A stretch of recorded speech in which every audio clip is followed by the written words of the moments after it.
is incredible. I'll tell you, when you're involved in politics, there's some things that I'd rather not deal with. There's some days that you just they make you question why you decided to be involved in this kind of thing. And then there are other days that just lift you up.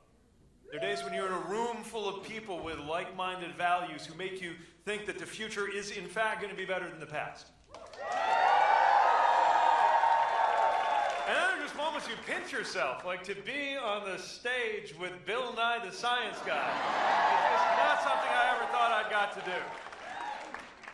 But thank you, Bill, for your leadership, and thank you, all of you, for being here. You wouldn't be here if you didn't, but I just want to mention something that I know you understand, which is that right now, this fall of 2025, Virginia is pretty much the center of the political universe. No pressure.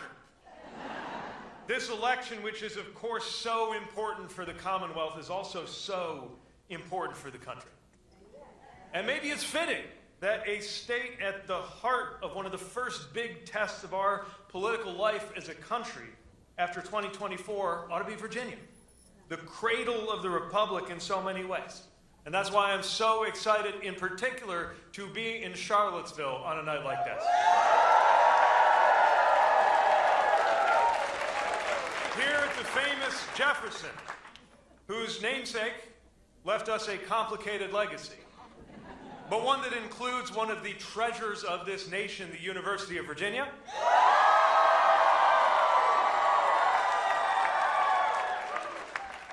And also the following words written more than 200 years ago. Our government is now taking so steady a course as to show by what road it will pass to destruction, to wit, consolidation of power first, and then corruption, its necessary consequence. Sometimes some of these unprecedented things we're worried about might be just a little more precedented than we realize. Consolidation of power, and then corruption. Now, time out. We witness the consolidation of power over everything from the government itself to law firms, to late-night television comedy, even, to academia, in ways and at levels not seen in the 249 years of the American experiment. And I must say that I hope and trust that this and every university will continue to be prepared to take a stand for American values.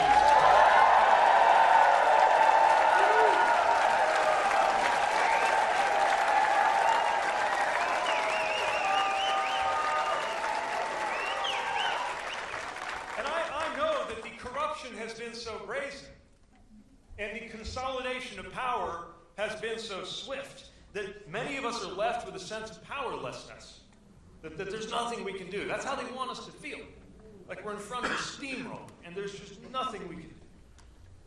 That there's nothing we can do but accept the sight of masked federal agents stuffing people into vans because of an op-ed they wrote, or troops being marched down the streets of American communities. But the reality is we are not powerless. A freedom-loving people does not stand for this, and we are prepared to prove it.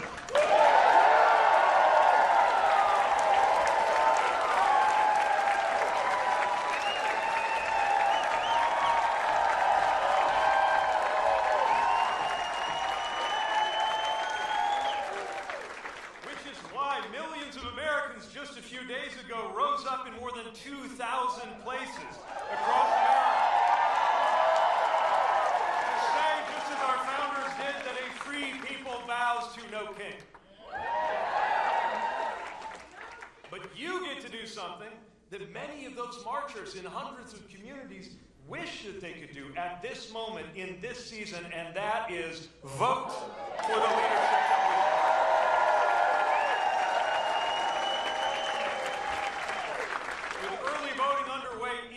As we speak, Virginians can not only elect the leaders that you deserve, but also send a powerful message about what we all expect from our leaders. That is a message that will be heard around this country. Choosing a leader like Abigail Spanberger is not just a smart hire, it is a demand that policies change and a recognition that personnel is policy.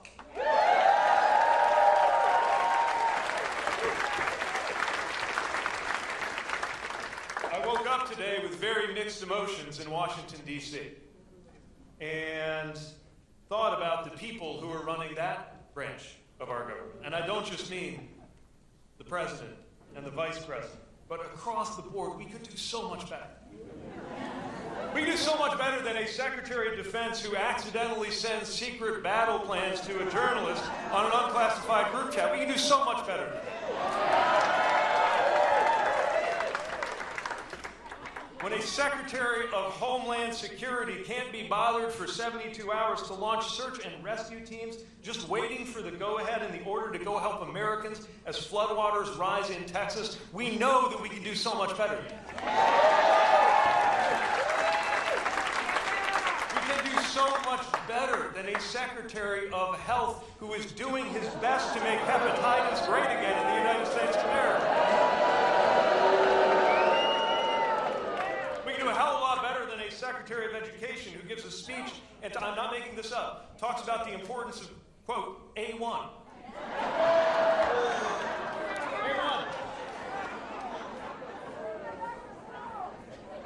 Which means, of course, he doesn't know what AI stands for.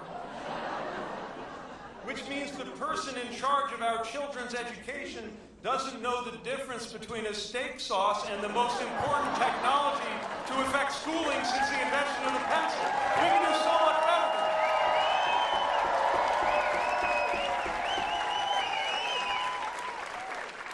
Don't even get me started on my success, right? After all the work we did on safety and on making sure that airlines treat their passengers better, they replaced me with, and again, I'm not making this up, they replaced me with an airline industry lobbyist.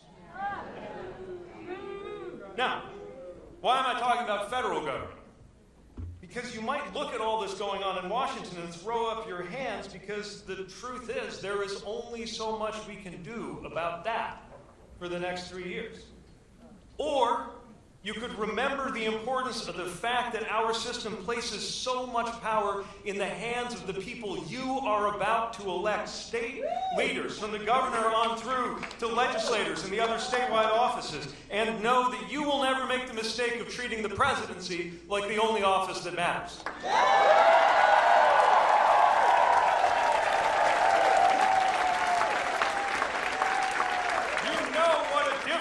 Truly outstanding governor could make, and realize we don't have to wait around, because the change that we have been waiting for starts right here, right now in the Commonwealth of Virginia. Now,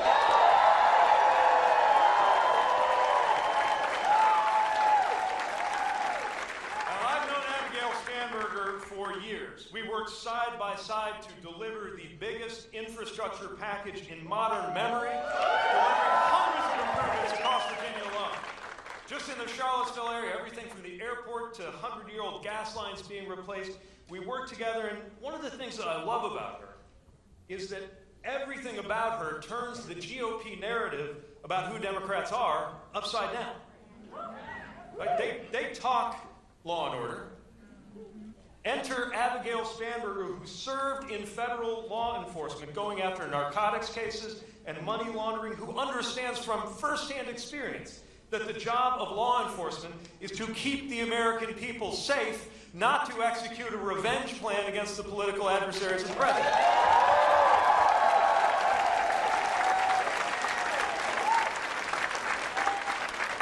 They talk a good game about America first, but while the current president avoided serving his country by having his millionaire dad sign off on a fake doctor's note, or arrange one, in Abigail Spanberger, we have someone who volunteered to put herself on the line and dedicated herself to serving this country as a career intelligence officer.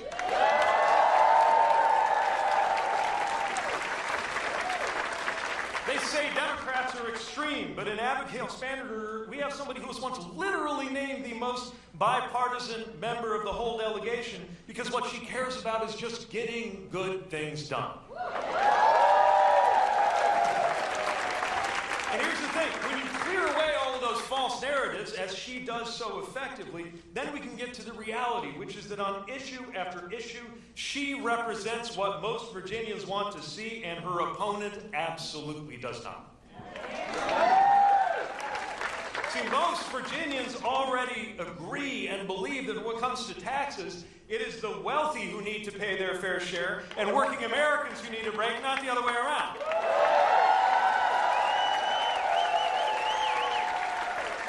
People in Virginia already recognize that good government is about making everyday life more affordable, housing and health care and utilities, as Abigail is proposing to do. And most Virginians have no use for Republican bills to cut Medicaid and to double your health insurance premium.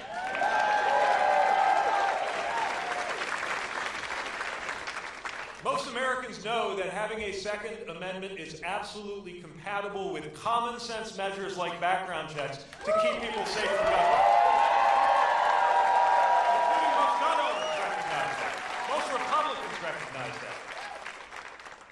Most Virginians recognize that in a free country you ought to be able to be who you are, love who you love, and it is dead wrong to fire somebody for who they are just because it goes against your idea of your interpretation of your religion.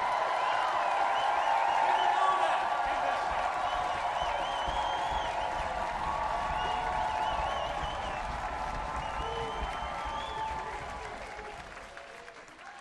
Most Virginians agree that doing right by our kids isn't about launching endless culture wars while actual science gets quietly deleted from government websites and textbooks. It is about making sure that we fund quality public education and support people who are teaching our kids.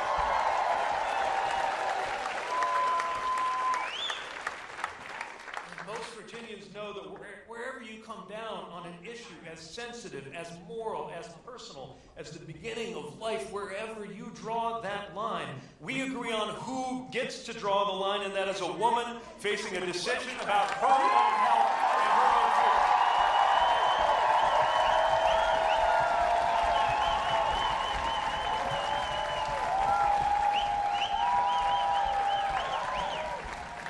So you see, this is what the mainstream actually looks like.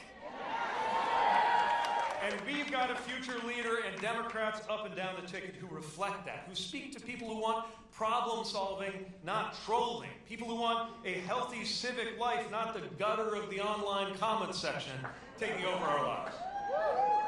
Abigail Spanberger is out there every day talking about how to lower the cost of healthcare, lower the cost of housing, lower the cost of utilities so that everyone can not just get by, but get ahead and live well in this state.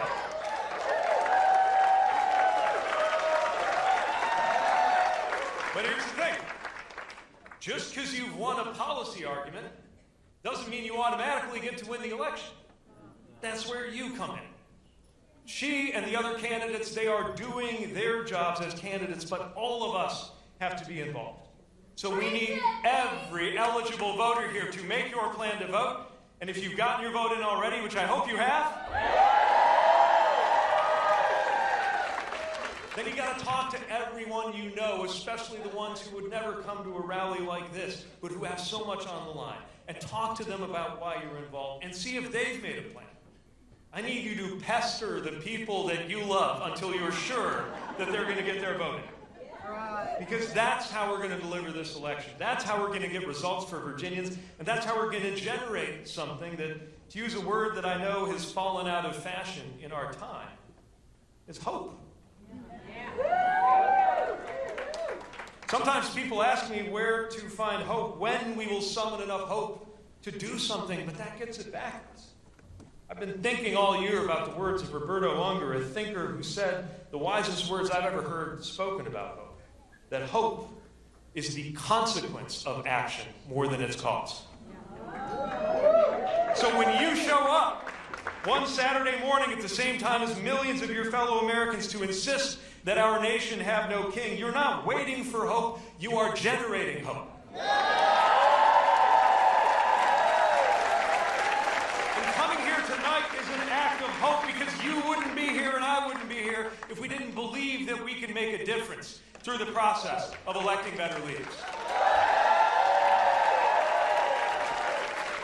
And going to the polls is an act of hope, the kind of hope that captures what it means to be an American, that vindicates the central premise of our founding, which is that everyday life is better in a country where the people get to tell the government what to do instead of the other way around.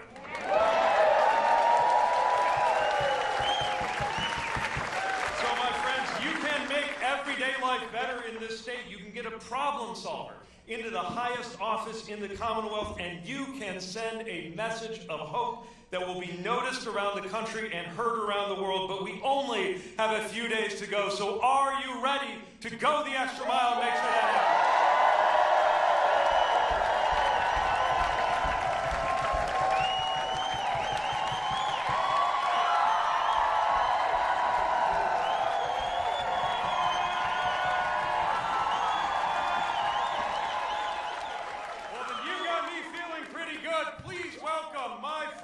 Extraordinary leader and the next governor of the great Commonwealth of Virginia, Abigail